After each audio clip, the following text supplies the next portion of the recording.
original, no carbon copy, fell from heaven, moving godly. Let's talk about it, over cocktails, we'll call it. Kicking flavors, sitting pretty, talking confident, not cocky.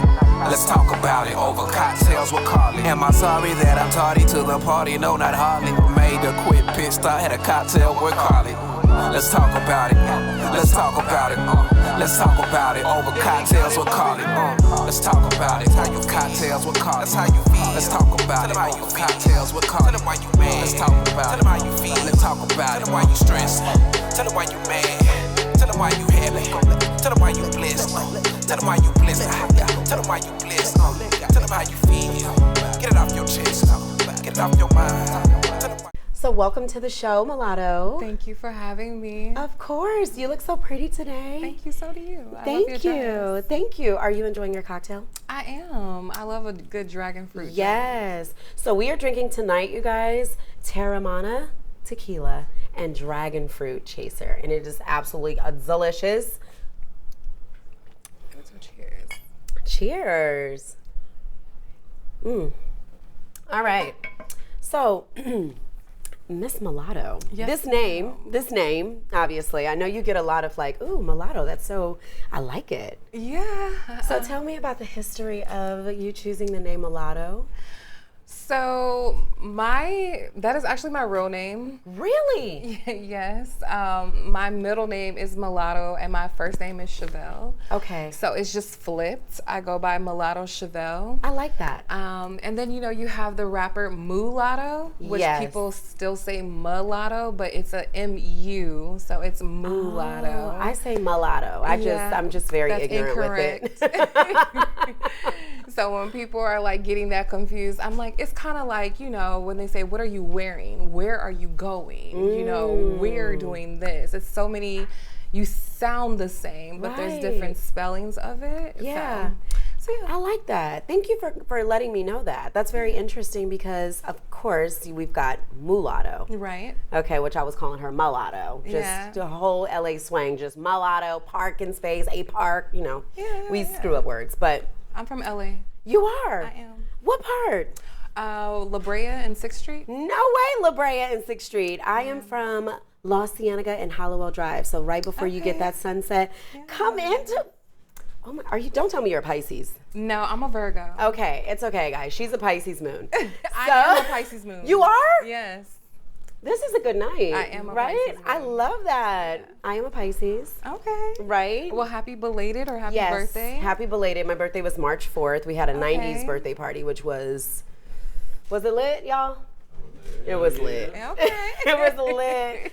And so we're going to probably have to do something else similar. But I love my fellow LA ladies coming to talk to me because we understand each other. Mm-hmm. It's a little different. And I don't expect everybody to always understand. But we're a different breed of ladies, I would say. Yeah. So, okay, I love that. Now I feel like it's a different little vibe. Shout out to Eric in the back. Welcome. Okay, so mulatto. With the M-A. M-I. M-I. Yeah. So how do you spell it? M-I-L-A-T-T-O. Oh, okay. I like that. That's very interesting. Okay, so now that I know you're from LA. Yes, I am. Okay, that's what we do. And your name is Milatto. Yes. And you are a serial entrepreneur, would you say? I am. You are. What made you become a serial entrepreneur? So I am from LA. I used to work for the doctors, Dr. Phil and Dr. Oz. I used to put the people in the audience, and then I started to do like the storyboard of the Dr. Phil show. Yeah. So I would select like the guest and, do their bookings and make sure they got there okay and just make sure the storyline of the show went right. Right. And I did that from 18 to 22. Okay, that's a good amount of time. And then when I was 22, I was asked to move to Vegas. And so I moved to Vegas and I started doing like stand-in for Taraji P. Henson and on Think Like a Man 2 and commercials and different things like that. Oh, so acting. Yeah. Oh, look at you. Not a stand-in, an actress. Yeah. And so I met this producer on this Trident commercial and he was like, have you ever been to Atlanta before? And I was like, no, but I've always wanted to go. Like, just saying Atlanta gives me butterflies. Ooh. And so he's like, yeah, I feel like if you went there, you would hit the ground running. So you cannot tell a person like me something like that. So the next thing you know, my lease was coming up. Me and my ex had like purchased a home together, and I was like 23. I felt like that was the wrong thing to do. That's a lot of responsibility at 23. So I was like, you know what? I don't want this responsibility. I don't have no kids. I don't want to be with you no more. I think I'm going to move to Atlanta. I love it. I love it. I moved to Atlanta. I stayed in a weekly for 7 days. Okay, that's fair to see if you like it, right? Well, I had never been here before. I don't have any family here. I don't know anyone. I don't have any friends here or anything like that. I just knew I wanted to live in Atlanta. So I packed all my stuff. I had like $4,000. I moved into a weekly for 7 days. I transferred my job. I was a kindergarten teacher, but then I did all my stuff here, and then I got a car, I got my apartment. Wow. And I started to work for Tyler Perry or whatever, but then I was like, you know what? I think I want to kind of create my own lane. I'm like, Tyler Perry didn't become who he is by being a part of other people's things or whatever. You know, he created his own lane, he did his own thing. And then I came up with the Tea Talk Show, and that's where I met Quan from the Tea Talk Show. Shout out to Quan in the back. Quan DeLeon, he has a new name now. Okay, DeLeon. Okay. Let me add that on there for you. Right? No, so I had a the Tea Talk Show with a live band, a live audience of 150 guests. We had celebrity guest honorees like Kelly Rowland, June's Diary, Ro James, a bunch of different people. I had that show for 4 years and 8 months. It was every Sunday. It came on AT&T, Comcast, and another channel as well. And then COVID happened.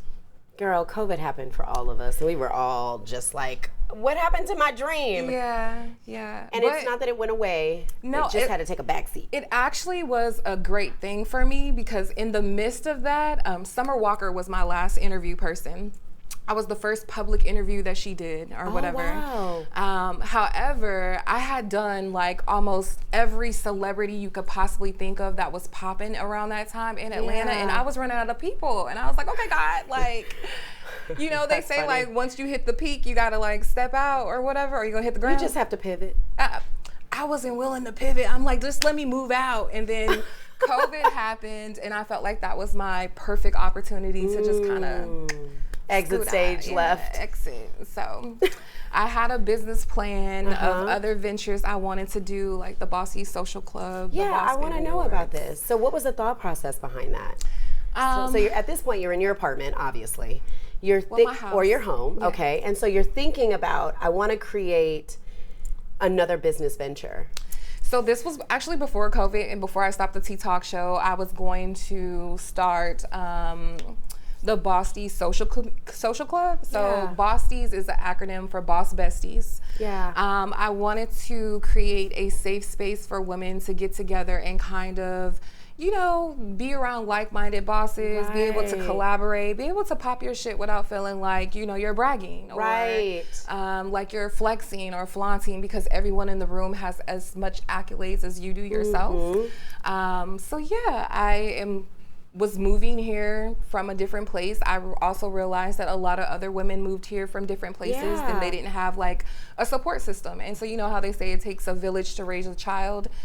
Adults need villages too. We all need support systems. Yeah. So I created a support system for everyone, and we just keep it in the community. So like some people own like grocery stores or car lots or makeup artists or whatever, and so we go to their grocery store, we buy cars from their car lot, patronize their business, you know, so we can keep the money in the cultured community of Black women. I love and it's always a thing that Black women can never collaborate or get along or work together without being catty. Narrative. So we changed the narrative for that, because Black women are a vibe. Everybody wants to be us. Every last one of y'all, okay?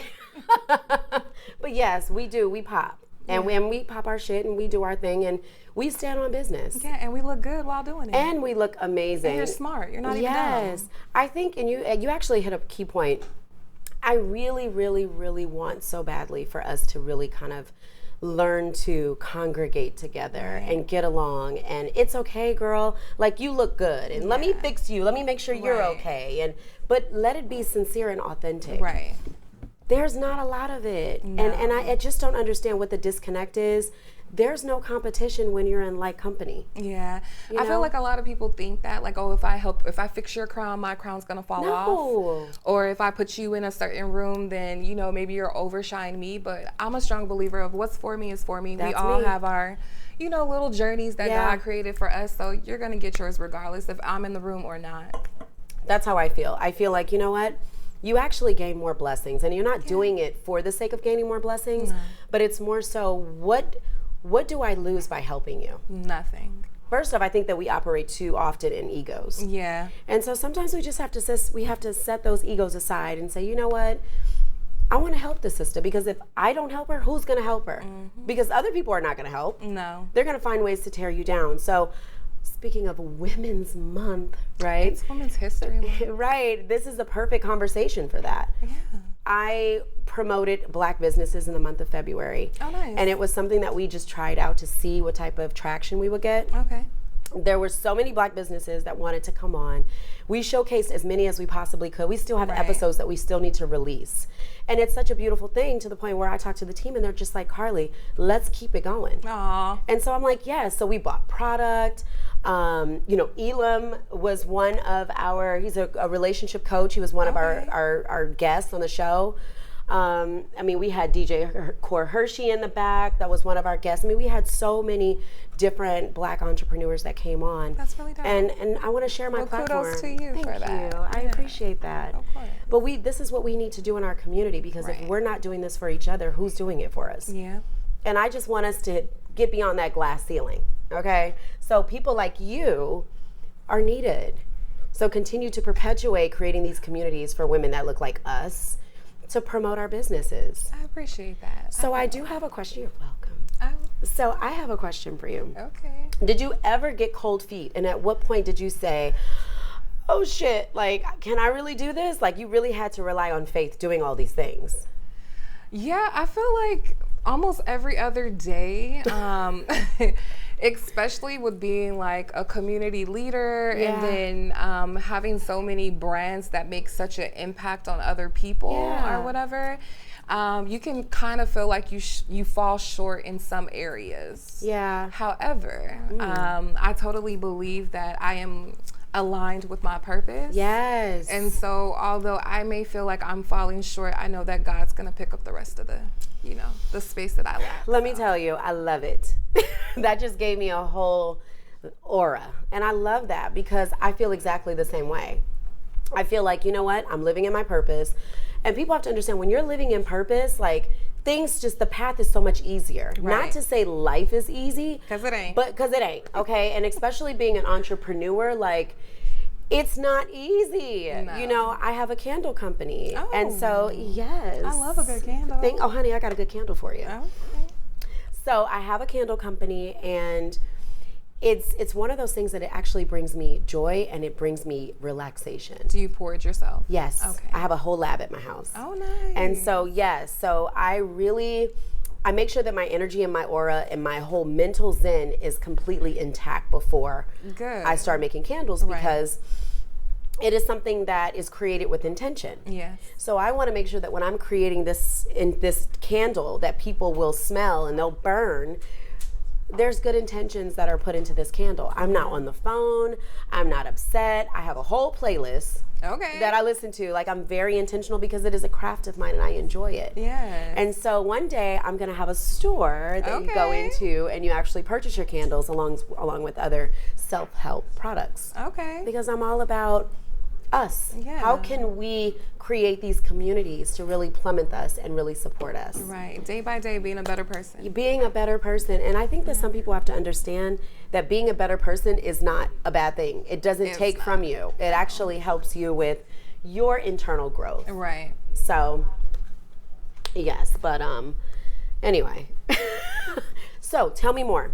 Strategist. Because I have a whole list. Oh, no. So a brand strategist. Yes. There were a couple things. There's 2 more things I wanted to, well, 3 more, but go ahead. So you're a brand strategist. Okay. So tell me about how you strategize with these brands.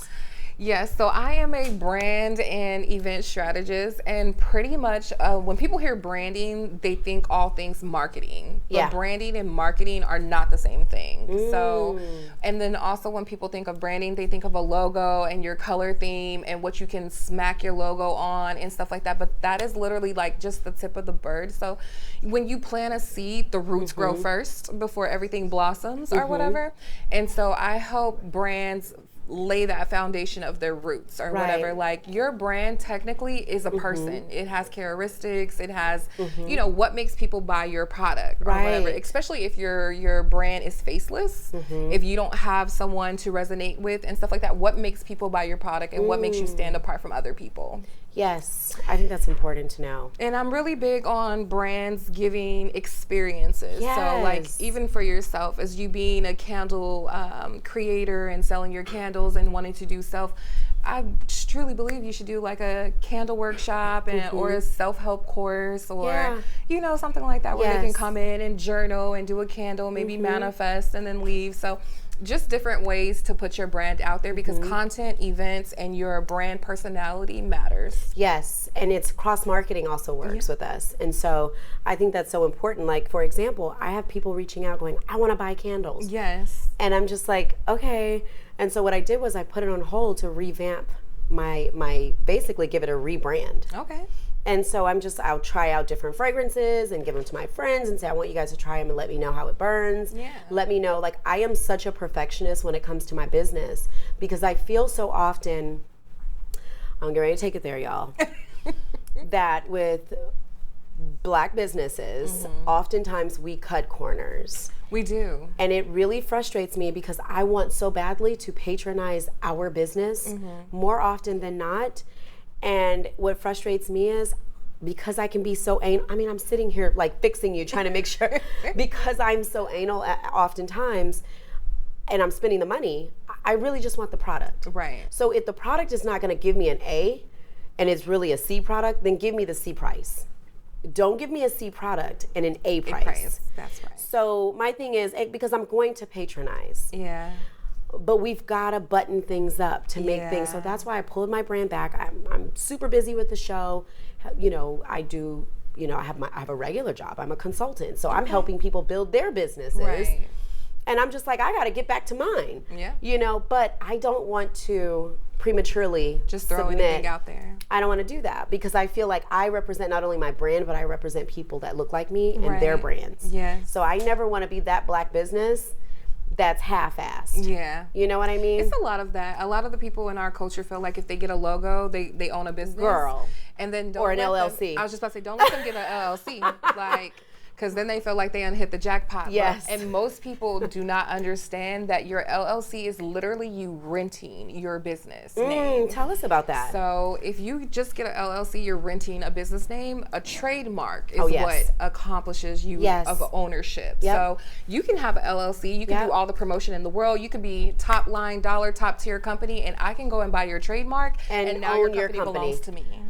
Girl. And so a lot of Black people are not aware of that or forget that or think that they're, you know, acceptable not to be able to have that. And it's just not. So it's not a cheap task either to get, because I did get mine trademark, and that was part of the reason why I wanted to pull back, to make sure everything was, because when I tell you I'd launched my business and so many people were just buying candles and it was a good thing making this money. Right. But it was like, wait a minute. I remember sitting with this gentleman that owned a suit shop in Buckhead shops. And I was pitching my product to him for him to have my candles in his boutique. Okay. And I'm telling him the story of my candles, and I'm just feeding him, girl, I'm giving it to him, okay? And he's like, that is a beautiful story. And he goes, let me see what else. And I'm showing him, he's like, oh my God. And something in my spiritual intuition of God spoke to me, and it said, you need to go get your shit trademarked. Yeah. Because if I don't, I mean, I had a beautiful, and I'm gonna do an interview very soon to really spread the word about my candles and really explain the story behind what my thought process was, even coming up with the name. And it's very deep, but it's also very impactful. And girl, when I tell you it looked like he had dollar signs in his damn eyes, And I immediately went to my assistant at the time and I said, we need to get this trademark immediately. And I started the process, and then I started the rebranding. Yeah. Because it was just like my whole, thank you, friend. Because my whole idea, you guys, wouldn't have been my idea anymore. No. And this is somebody that has millions of dollars. And that'd be the thing. The people with the money, they don't really have a lot of ideas. They got the money. But they have the money. So they're able to just swoop that right up under you. And so, yeah. That happens so often. I will tell you. So my ex-husband is in the music industry. Okay. And so I remember years ago, we were in our apartment in LA. And we were in Santa Monica, actually, since you know. Yes. So we were in Samo, and all of a sudden we're listening to Pandora. This is obviously how long ago this was. So we're listening to Pandora. All of a sudden a Chris Brown song comes on. It's his beat. And so I go in, I'm like, oh my God, like, this is your beat. And he's like, no, he's listening. He's like, oh my God, like, it is he gets on the phone. It was Run It by Chris Brown that was produced by Chris Stokes. Okay. They literally took his beat because he was shopping his music all around. And they literally took it and took one horn out. And we could have been millionaires. Yeah. But it just goes to show, as Black people, you live and learn, but you don't have to live and learn. You can actually contact a brand strategist. Yeah. You know, or somebody that is a serial entrepreneur that understands the ropes and understands the trials and tribulations of, you may not want to do this or you may want to do that. You may want to pull your product back because it's okay. Revamp it, push it out, and allow it to be successful. And it's okay if you have just the LLC and your logo, and then you sell product to be able to get all of those things paid. But make sure you're doing that, not like you're just balling on a budget and, you know, like, get your ducks in a row before somebody snatch your shit up. So you have a little secret that you've been holding. I do. And so what is your secret? Your first time ever mentioning it on any platform, any show. Some may know. Own your shit. No, and it's not even something to be ashamed about or anything like that. I just work well in the background. I'm not a girl of clout. I don't do things for attention or, you know, for people to follow me or whatever the case may be. I'm good how I am or whatever. But I do own the Boss Babe Awards, which is like the Grammys for women and LGBTQ entrepreneurs. We have a weekend experience every year in April. It is this year, April 26th through the 28th. That is a Friday through Sunday. Friday is a all-Black affair. It's invite only. We have like a tiny desk vibe with a couple of celebrity performers with a live band. We also took over a magazine, so we'll be doing a magazine reveal and stuff like that as well. It's free, open bar. It is all of those good things, so you should definitely come. And then on Saturday, we have a free content expo, which is at Lux Galore. Lux Galore is the largest content studio in the United States, which is also owned by a woman as well. And the art gallery is owned by a 29-year-old Black woman, which is worth $6.9 million. I love it. Just want to put that out there. Look at us. So basically the whole weekend highlights Black-owned businesses, Black women, Black LGBTQ, and then Sunday is the actual award show. We have a pink carpet, we have media, magazine companies, we have a live band, we have live performances. Every year we have celebrity honorees. So like last year we had Fantasia, Black China, Drew Sidora, Gary with a T, Just Brittany, Amy Luciani, Mooney, and so many more other people. This year, like I said, it is April 28th, the actual award show, but the weekend experience is the 26th through the 28th. So definitely get yourself on the guest list and get yourself in the room. Yes. Because these are rooms that are life-changing experiences. Everyone who is usually nominated, well, not usually, everyone who is nominated is top tier in their industries, and this is a weekend to give them their flowers. Like I said, there's not a lot of spaces where you can come and pop your shit and just be great in the space that you're in. So we just encourage people to be great in the space that they're in and come get your flowers. Come celebrate. And that was amazing. That was a whole infomercial. You know what I'm saying? I love it. Look at us. And so without further ado, where can they find you? Milatto Shavelle on IG, on TikTok, on Twitter, all that good stuff. And the same with the Boss Babe Awards. It's Boss Babe Awards. And it's on IG, on TikTok, on YouTube. We're going to do a live streaming, so make sure you guys subscribe to our YouTube if you're unable to make it. But like I said, Friday is free. It's invite only. And Saturday is free as well. So you guys should definitely get a ticket and come on down to Atlanta. It is the most highly anticipated weekend for entrepreneurs. And if you're somebody, then you will be in the room. I love it. Welcome to the show, Dr. Sasha Mercedes. That's a very beautiful name. Is this like a stripper name? A little bit. But I like it. Well, thank you. It almost, it does, well, I won't say stripper, but it definitely sounds like a stage name of some sort. Like, it sounds like maybe an artist. Really? Yeah. You would think it's Doctors coming to the stage. Doctor.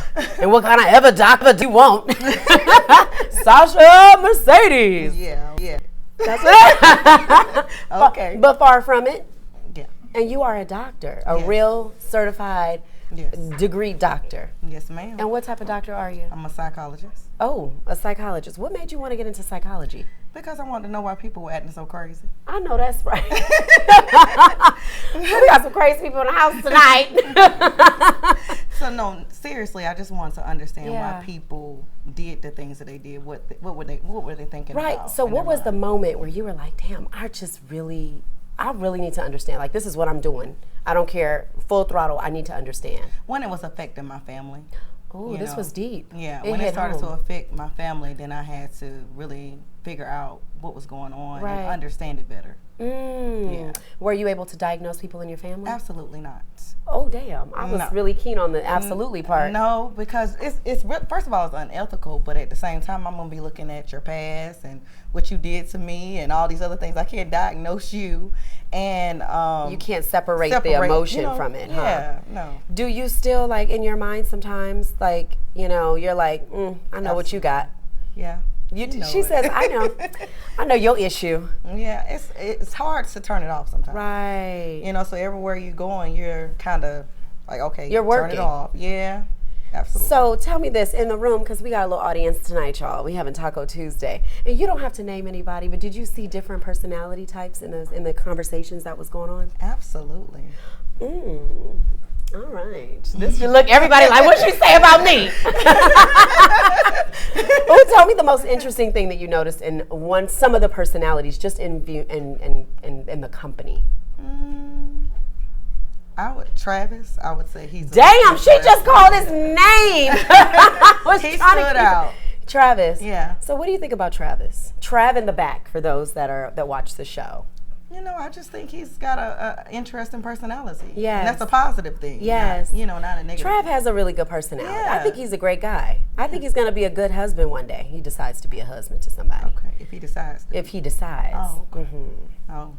Trav over there getting shy. You see his face? He's over there getting shy. No, one day. Yeah, I want Trav to get married one day. Why don't you marry him? Trav is my brother, literally from another mother. Oh, okay. Yeah. Okay. So like, and that would be a whole mental illness at that moment. Oh Lord! Because I'm like, aren't you both single? Well, we ain't gonna talk. We'll talk. All right, I got the card here.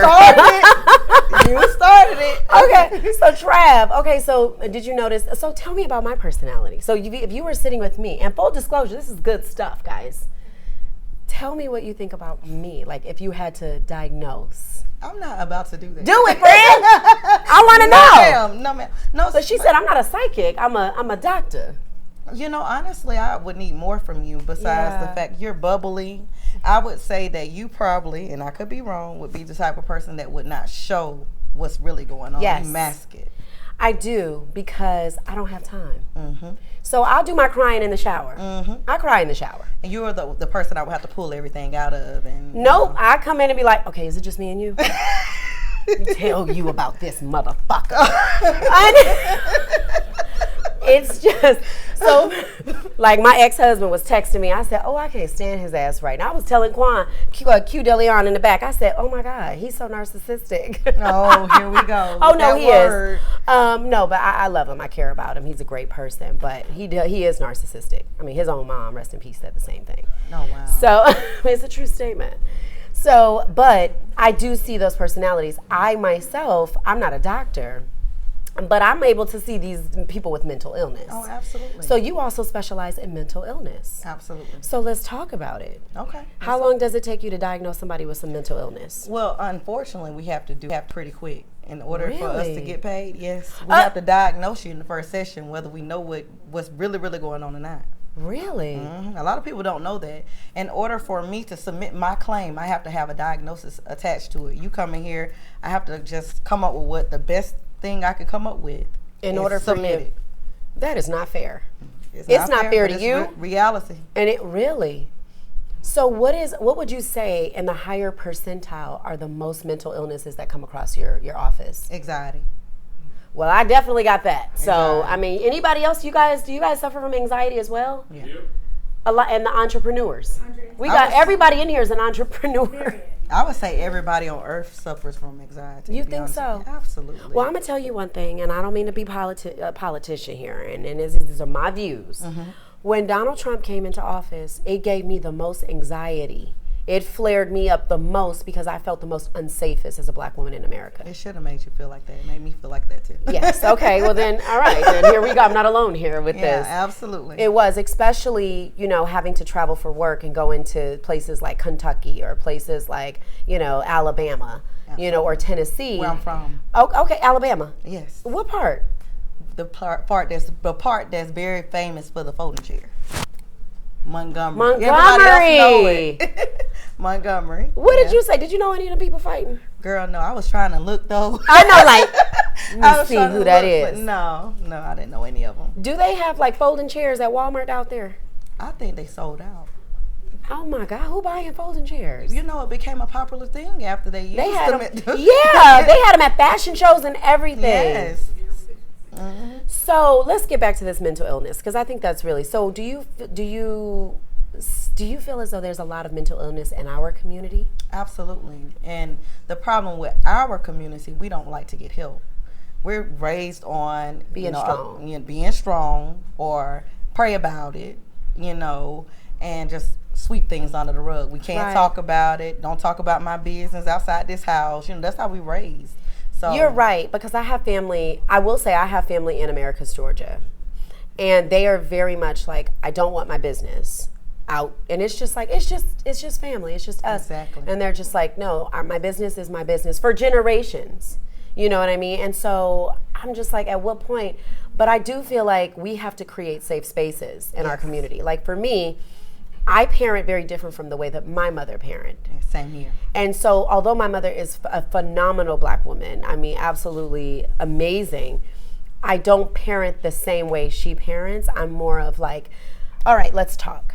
I don't think you should parent the way she It's a did. different, I think the thing that we mess up, or we think is that, well, our parents think is that, oh, I did it this way, you're supposed to do it this way. But the thing is, our children are in a different environment, in a different generation. There's a different type of impact on them. Right. So you can't handle them the same, and our children are built different, to be honest with you. Yeah, my daughter she's a different type of child. Like for me, and my mother tells me, she's like, you were the kid, because there's three of us, and so I'm the oldest. And so my mom goes, you were the kid for Christmas, you would want all gifts. You want everything. And it's just like, I want it all, everything. My brother is more like, I just want expensive gifts. Like, just give me a MacBook Pro and some studio whatever and a dirt bike. My sister was like, whatever you want to get me. But I realize as adults, we're the same way. Well, the funny thing is, I'm listening to you. I'm the oldest of 7 children. Wow. Yeah. And so the thing is, everybody, if you really look at it, everybody was just totally different. And I think the thing that we have to remember is each child requires something different. Yes, I think people need to understand you can't raise every single child the same. No. So for me, I was the first everything. And so when I come in, from Los Angeles, as you know, so when I come into town, my family's like, oh my God, that's our baby. Mm-hmm. But then I have these other siblings that are like, you forgot about us. We live here. Exactly. But it's a celebratory thing when I come into, they want to have cookouts and. It's the opposite for me. I don't get that type Really? of treatment. No, I know now it has changed, and Are you acclaimed? Yes. Me too. Yes. So that's the shift. Now, before, no. How does that work for you? That's interesting. Do your other siblings kind of make you feel any sort of way, or do they give you your flowers? I'm not going to say they give me my flowers. Some do. Some, they do their own thing, you know? Yeah. And I would be, to be honest with you, the ones that are doing their own thing, they may have issues because they're trying to figure out their own way in life. You know, I'm here to support them, but at the end of the day, no. I wish there was ways that I could, like I have asked my brother and my sister plenty of times, like I have a big enough home, come live with me. I haven't asked mine to come Well, live they with can't do that no more. No. This was years ago. No, ma'am. This was years ago. But I'm like, I'm in this house, like you guys come and you can have a room. One at a time, not both. Listen, I used to do that. I had one brother that stayed with me off and on for like 10 years. I'm not doing that. Left the state. And I'm like, no, do not follow me. And I don't want to create that habit anymore. So what I do now is I keep a little change to the side. If you need somewhere to go, let me get you a hotel. A hotel or something that you got to check out of. Yes. You can't stay there. Listen. That is not your home. Exactly. On my dime. They will come, and I'm not saying all of my siblings will do this, but they'll come with no expiration, no desire to leave, no. I've got a family member that's like, I'm going to come stay in your basement. And I'm like, that's my store. Like, my friends know that's the store because I just keep staying in the basement. Yeah, I'll go stay in your basement. And I'm just like, no, you can't. It's not a space where you would stay. Exactly. It's a space, it's the store. It's where I store all of my entertainment stuff and like whatever else I want to store in there, not for you to sleep. At the end of the day, it's your things and you don't want them there. That's all. You don't even have to explain it. It gets tough because when you do help family members, and do you have that concern? Like for me, I have family members that are like, my aunt, I was telling, I think it was Trav, she just sent me a Cricut and was like, send me this, it's like $600. Can you send this to my house? And I'm just like, I get the text, send me $30.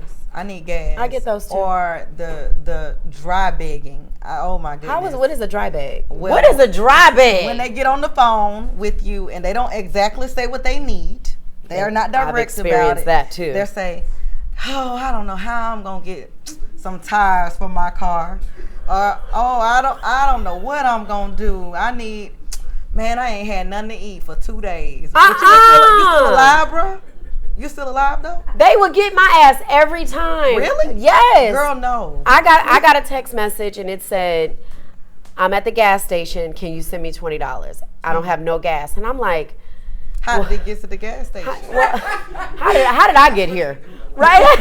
How did I get here? Girl. So here I am taking my daughter shopping, and then you've got a family member that's like, send me $20. What do?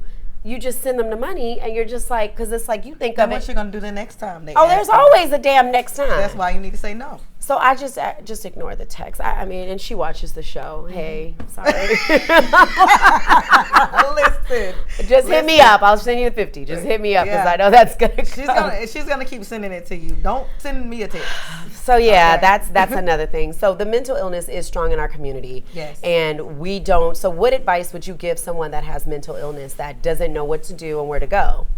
Well, first of all, I would tell them to explore different therapists. And I say that because a lot of times people go to one therapist and they're like, oh, this is it for me. Well, that may not be it for you.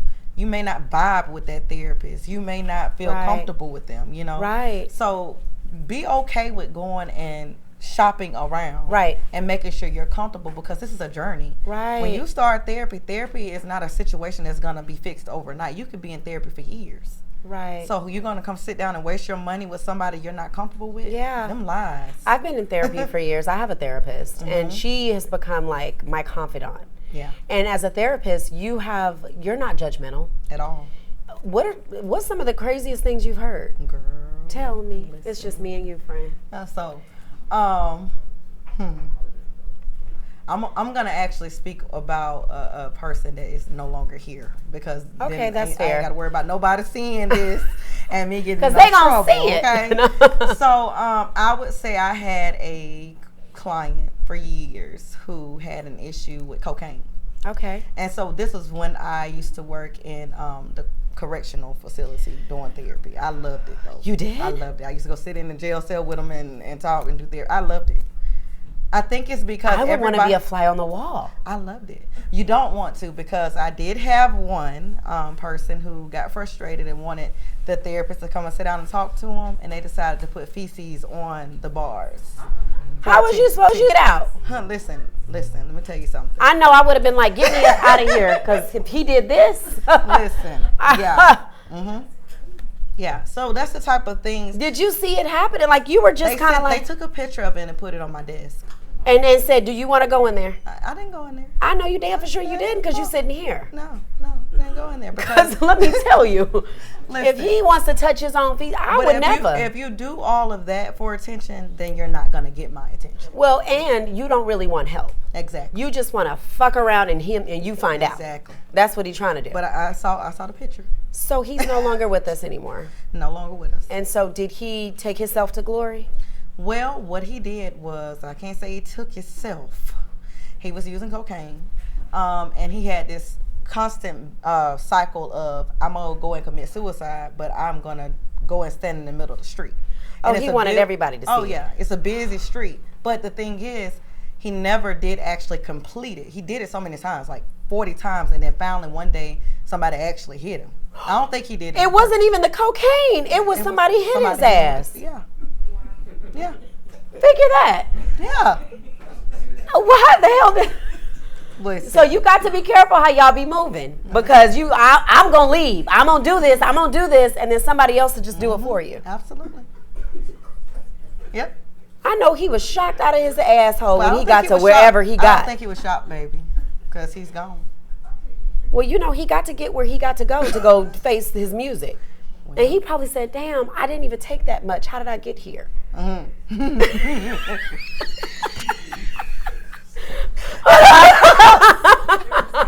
Listen, I can't take you seriously. Oh my God. I didn't want to feel it. I just got it, but I felt it. That's what I. Oh my God. Oh Jesus, rest in peace, sir. Oh my goodness. That was a slow reaction. We all fell backwards into that joke. Yes. Yes. So bless that man's heart, and anybody that fights the demons of drugs. Absolutely. You know, that's a serious demon. So there was something else. Oh my goodness, I wanted to ask you. You said body dysmorphia. Oh my God. So we'll talk about self-care in a minute, because this body dysmorphia here is serious. So you've had clients that come in with body dysmorphia. What are some of the body dysmorphia issues that they come in for? Well, you know, the typical thing is basically we're looking on social media. We want to look like Cardi B. And I say we because I'm not that therapist that sits in a seat and don't. I go to therapy.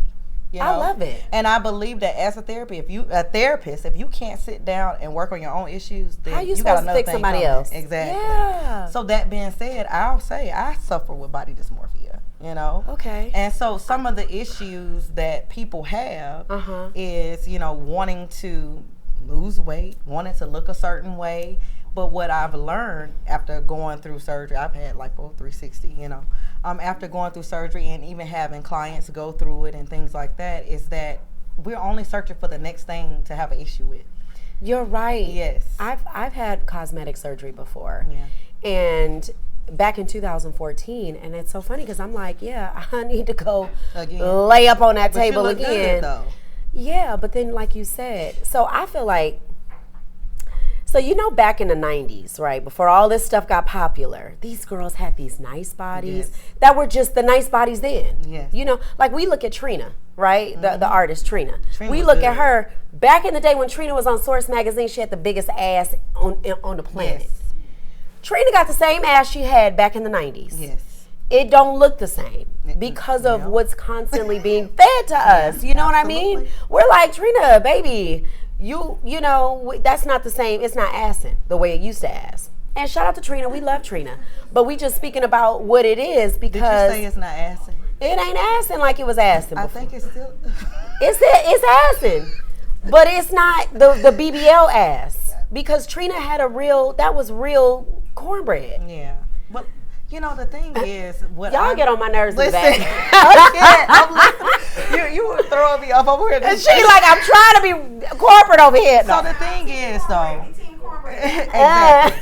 The thing is, you get the surgery. You come, you think you're good. Yeah. Then the next thing is gonna be, oh, okay, I done had my stomach done, so now I need to get my breast done. Or now I did my breast, now you're gonna be looking like Lil' Kim. So do you believe, I'm glad you said that. So can you think of 3 artists or 3 people that we all may know that you believe may be suffering from body dysmorphia? Lil' Kim, let's start there. I think that's a hands down. Let me see. I'm trying to think of. Do you think Cardi B has body dysmorphia? I was thinking her, but you say don't do that. Beyonce, shut this show down, y'all. I say yes with Cardi B, but at the same time, Cardi B is very comfortable at times with showing her natural spaces. Like I saw the other day with no makeup, and I was she appears to be confident. Well, Bryn, that's the 3rd face. So. Oh wait, I didn't know she had. Yeah, different faces. she had it. I didn't know. I mean, I love Cardi. You know, I didn't know she had different faces. She's been, and it's okay because you don't probably follow it, right? Oh, Nene Leakes. Oh yeah. Oh yeah. And so, do you feel like these people would be offended if somebody said they have body dysmorphia? Hell yeah, you just made me say it. Look, and you just made me say it. You look what you did to me. So, you're killing me here. Okay, so but it's a real thing. We all have it. I truly believe. There's not one person that's like, well, I believe there are some people, they don't mind putting it on display. Yeah. But in a real body form, no plastic surgery in this day and age, nobody's like, look at me now. Exactly. You know what I mean? Even the skinniest, most amazing, and Beyonce, for example, she looks great. She's got all the money in the world to make herself look naturally attractive. Absolutely. And so she could probably, I gotta lose weight. I gotta look good in these bodysuits. It's an image that we constantly have to perpetuate. And the thing is we're never gonna get the image that we have in our mind. Never. I'm gonna go back to Cardi for a second. Cardi has gotten her nose, cheeks, lips, chin snatched back, moved over, replaced, everything. That's a lot. New breasts, snatched in stomach, new ass twice.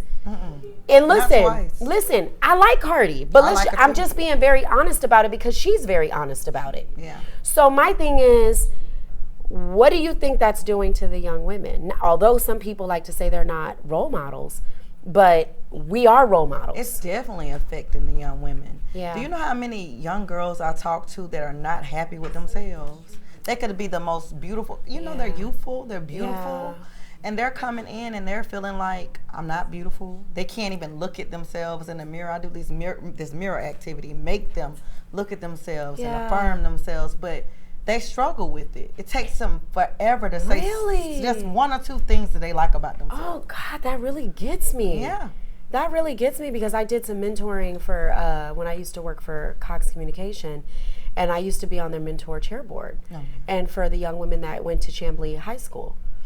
And you would be surprised, like even then with these girls, I remember this one young lady, she was a sophomore and she got sexy, like in big letters all the way up, or sexual, all the way up her body. And her mom called me and was like, I need you to help me. And her mom was Caucasian, her daughter was biracial. And she was like, I don't even identify with this. Oh, wow. I would never, I don't understand. But that's a whole different scenario when you talk about the background and all that. That is, because then there's a variable here. Culturally, she may not even understand her daughter either. Okay, all right. Everybody said, all right. That's another show you're going to come back for. Yes, ma'am, I will. But yes, I will say, I do believe that we all do suffer from it. I mean, I'm like, damn, why my food just can't disappear? Why do they need to stay right here on recording days? Like, I knew it was getting bad when I had someone that I was treating who would not uncover their face. Excuse me? Would not uncover their face for any sessions, not for their mom, would not uncover their face. Well, did you ever see it? No. You don't even know who that woman is. It's a girl. I am sorry to that woman. You don't even know what she looks like. Oh, who's shiesty, man? Trav, don't start. Yeah, but the thing was, she was just so uncomfortable with herself. She just How old was she? 14. Damn, she. So do you think? So my daughter, my daughter is 20, and she's a beautiful young woman. She's tiny. She's she's got the perfect little body. She's super smart, but she just likes to stay in her little space, and she's comfortable with it. She learned Korean. She's into Korean pop. She's an artist. She goes to SCAD. Like she's in her. That's what. And so I'm just trying to like find ways to like reel her out. You know what I mean? So that she can go. Why do you want to reel her out? I want her to understand that there's more to life than like this little square. Mm-hmm. Even though she has a square or let's say a circle, and there's stardusts on that, and she'll look and see what she likes. But no, she's like, I'm like, what are you doing? She's an actress, right? No, my daughter. Oh no, she's an artist. Oh, artist. Artist, okay. an artiste. And so she's a sequential artist. Mm-hmm. And so I always look and I'm just like, damn, when I was 20, I was like, I wasn't out there because I was still very like afraid. I was still very, very sheltered from my parents. But I was knowing stuff and jumping off of roofs into pools. But your personality is different than your daughter. Yeah, I mean, sorry guys, too much. Look, I feel like I don't even really want to comment on this because it's your child. No, do it. I'm asking you. I think that, I'm going to talk about me. I'm not going to talk about you. No, talk about me. Fine, we're going to book a session. I don't talk about parenting and stuff like that with people, especially because it can be offensive at times. That's fair. I can understand that. But for example, I try not to, me personally, I have one son that does a lot of things that throws me off at times. Love my son, but it's just not what I'm used to seeing. Right. But being said, I had to realize I had to pull back because the more I tried to push him in a certain direction, he rebelled against me. Oh. You know what I mean? So that being said, I'm embracing who he's becoming, and I'm trying to go into his world a little bit, and I have to remember to keep my shit, what I want. That's the over here. That I'm glad you said that because that's the approach I'm taking. Mm-hmm. So she cooks Korean food in the house. Okay. Mm. You don't eat it? Yes. You do? She makes stuff specifically for me. Okay. I'm in the kimchi. I'm doing ramen, bibimbap. I'm all. So you just whole Korean. I'm whole Korean. Okay. I ain't gonna even do it because they gonna cancel me if I start trying. Don't you do it? I ain't gonna do it, Prince. Don't you do it? But on the weekends, where we going? H Mark. Okay, let's go.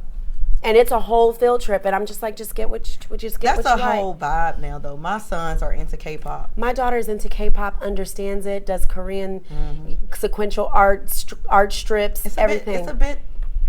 It's different. Yeah, it's different. I was gonna say it's a bit. To me, it's just a lot. They're so involved into that community. I'm like, do you even know yourself? Yeah. So do you? I mean, and so I'm glad you said that because even for me, I have to make sure that my daughter understands the Black history aspect of it. She understands everything from the community in K-pop, and I love it. Like, I believe my daughter is going to be an international person. Absolutely. I truly believe, and I brace myself for the day that she decides I'm going to go live overseas. Brace yourself. Before we get off of that, and I know, I'm sorry, y'all, what advice would you have for a person that is dealing with the whole body dysmorphia? Well, the biggest thing that I think is important is to find the things that you do like about yourself. You know, let's be real. You're not going to like everything. You're not. And you're never going to like everything. And you can't fix everything. I don't care how many things you do to the fillers and your lip. I don't care what you do. Please stop that. You know. I'm sorry, not you. Y'all need to stop the fillers. Okay, go ahead, Fran. I'm sorry, because that's a whole. Listen, I can't take it. I saw someone though. Listen, I gotta say it. I can't. Not this last time when I went to New York, but the time before I went and I saw this guy, and his lips looked like hot dogs. His lips. They did. They were so. This big. is what we're doing tonight, guys. They did. They looked like. The men are getting them too. I'm telling you, it was like, like maybe Donald Duck or something, but it was like, I don't know. They was doing their own thing. I like the trip trying to walk down the. So my thing is, I am his lips. So my thing is, I'm okay with body enhancements, facial enhancements. Do your thing. Do not change. Like, I feel like it's supposed to add to, not completely change. And the thing is you're right. But also, I think when it gets to a point where you just don't know who you are anymore, when you look in the mirror, We have a serious problem. You need to go sit down with a Dr. Sasha Mercedes. No, don't. She said, "Don't come over here with that. I don't have time for because that." The thing is, you're not gonna. I don't play. You know, you're gonna sit down and you're gonna love on yourself. I know that's right. You know, and I don't play those type of games. If you talk to any of, I call them my client friends. If you talk to any of my client friends, they will tell you I don't play about that. You know, you gonna have to find and be grateful and give gratitude to yourself. Yes, in some form. Period. I love that. So that's a segue into health, self-care. Self-care. And so with self-care, what would you say is the epitome of self-care? Like if you were to propose that for everyone in here, what would you say besides loving on yourself? Because I know that's important. Well, you know what? I think the biggest thing with self-care is understanding yourself. Yes. Everybody thinks, oh, I got to go sit down and meditate and lay on the floor and do yoga and fall asleep like I did. I just fell asleep. Okay. But they think that those things, that those commercial things work. But understand that it's a cultural thing too. Oh. So in the Black culture, to be honest with you, and maybe even the Spanish culture, you see a lot of people that love to dance. Yes. Dancing may be your thing. You have people that like to write. That might be their thing. You know, you have people that have some bad self-care options, you know. Well, tell me about them, because I want to make sure I'm not doing those. Listen. I mean, I don't think they all so big, but, you know, I can't talk about it. I know. Tell me later. No, yeah, I'm going to tell you later, because, listen, you got to give me But, no, seriously, though, I think that there are things that you can do, but you got to figure out what works for you. Yes. Stop Googling stuff thinking it's going to work for you. Yes. It's just not. And stay off of Instagram trying to figure out what's going to work for you. It's not. Just and let me tell you something. A lot of those people on Instagram and TikTok that's making these videos talking about, oh, I'm doing yoga. Guess what? They're just doing it for you. They some Derek Jacksons in the back. They probably don't even like yoga. Yeah. To be honest with you, they probably can't even do a downward dog. I can't. Let me tell you, I can't even. Let me tell you, I cannot hold my weight. Okay, I'm gonna tell you that now. So just find your thing. So for me, I like to garden. Me too. I love gardening. I love candles, which I'm so glad you have candles. Yes. I love candles. I like to hike. I didn't know I liked to hike. Well, friend, I don't know about that last part. Let me tell you something. Okay, go ahead. I go in the woods by myself. I have me a little. You be doing your own little. I have me a little fun in there with some. You know, y'all have to use your mind. I have some great fun. Don't use your mind. Your mind. I have some very private things great that you moments. Well, you're going to have to talk to me about that, because I may like that. Because I'm telling you, you get in there by yourself. You ain't got to worry about nobody on your top. Worry about what you doing. Yes. I'm in there. I'm watching my whitewater rapids go down. I'm chilling. Love that. I ain't got to worry about nobody. Yes. I ain't got to worry about nobody. I love that. So the best advice to perpetuating self-love and self-care is to find out exactly what you want to do and what makes you kind of explore. Like when you were a kid, you did all these things. You were cool with doing hopscotch and jumping. Child, I was a Barbie fanatic, child. I had trucks and campers, honey, I used to mansions. It was bad. No, I was probably worse. I used to do all kind of stuff with them Barbies that I wasn't supposed to be doing. Oh, that's after dark. Oh. I was too, because they had to make some babies. They had to make babies. I had a whole town in my whole room. I'm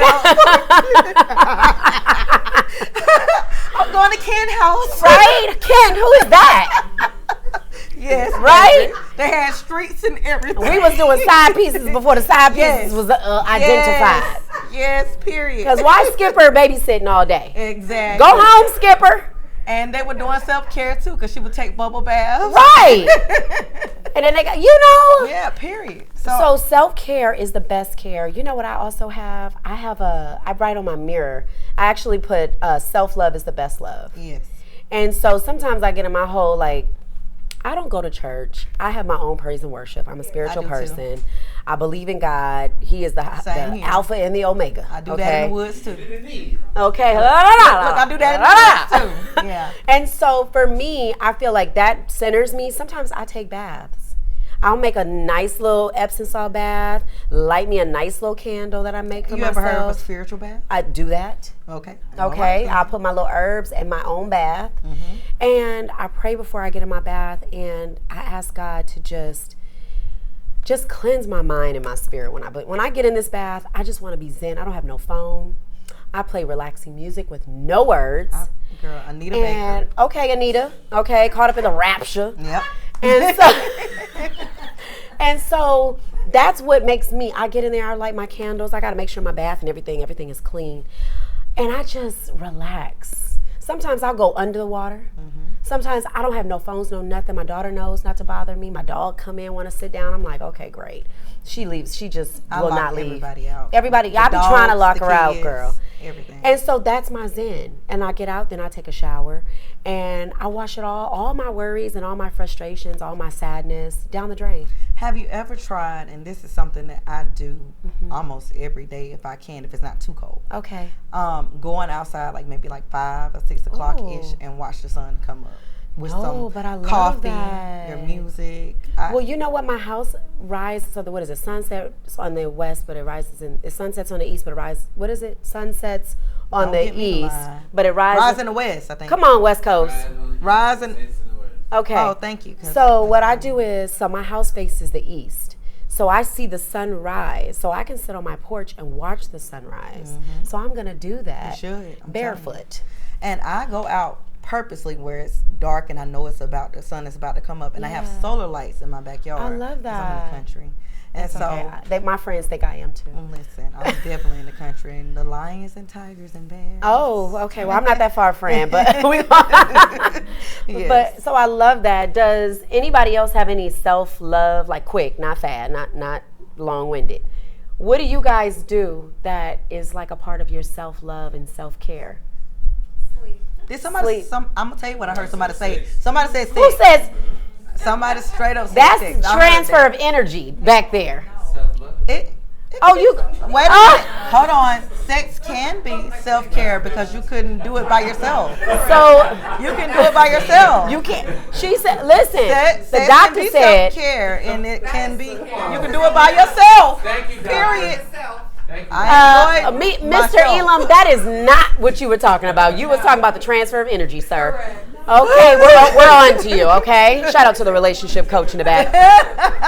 We're on to you, buddy. So we had sex with both somebody else and they self. Music. Journaling. 20,000 watts. 20. Okay. On 20,000 watts. Okay, so she blasts you out. She gonna blast that energy up out of her. Working out. Oh yeah. Well, I don't do that, but I'm gonna try it. What you got, Eric, in the back? What you got? You gonna tell me later? Okay, bestie. Trav in the back. What is your self-care ritual? Keep it cute. Keeping bullshit ass people out of my space. That sounds triggering. You need to change it. Look, sound like he's setting boundaries. Okay, that's a boundary. Okay, I like that. Quan DeLeon, how do you promote your self-care? All right, listen, we're gonna wound this up. Some people like to. I know that's right.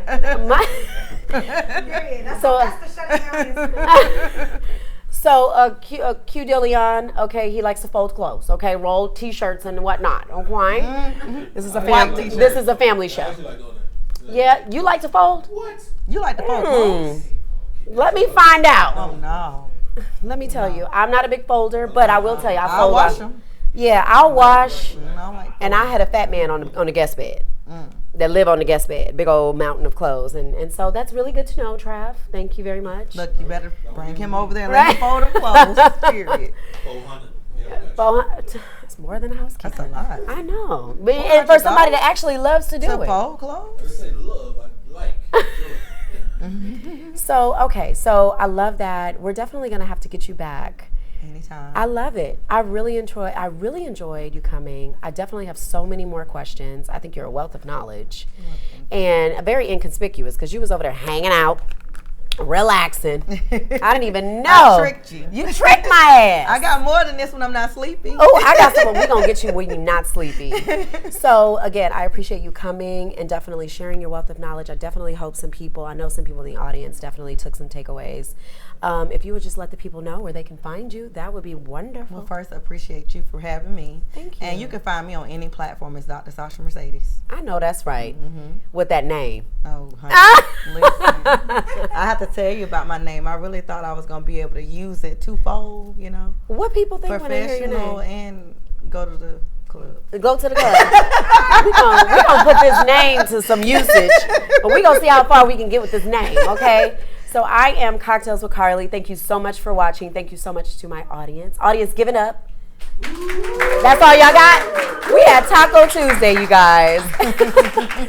So thank you so much for watching again. You can watch me or you can see us on YouTube at Let's Talk Over Cocktails with Carly. You can find me on Instagram on my personal page at Cocktails with Carly _. And of course, the show page, which is Let's Talk Over Cocktails. Shout out to the team. The information will be in the bio. You will be able to find all of Sasha's, Dr. Sasha Mercedes information in the bio and in the description, link in bio. Definitely subscribe and like, tell a friend, tell your cousin, and them.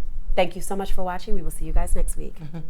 Let's talk about it. How you cocktails with Carly. That's how you feel. Let's talk about it. How you cocktails with Carly. Tell them why you mad. Let's talk about it. How you feel. Let's talk about it. Tell them why you stressed. Tell them why you mad. Tell them why you happy. Tell them why you blessed. Tell them why you blessed. Tell them why you blessed. Tell them how you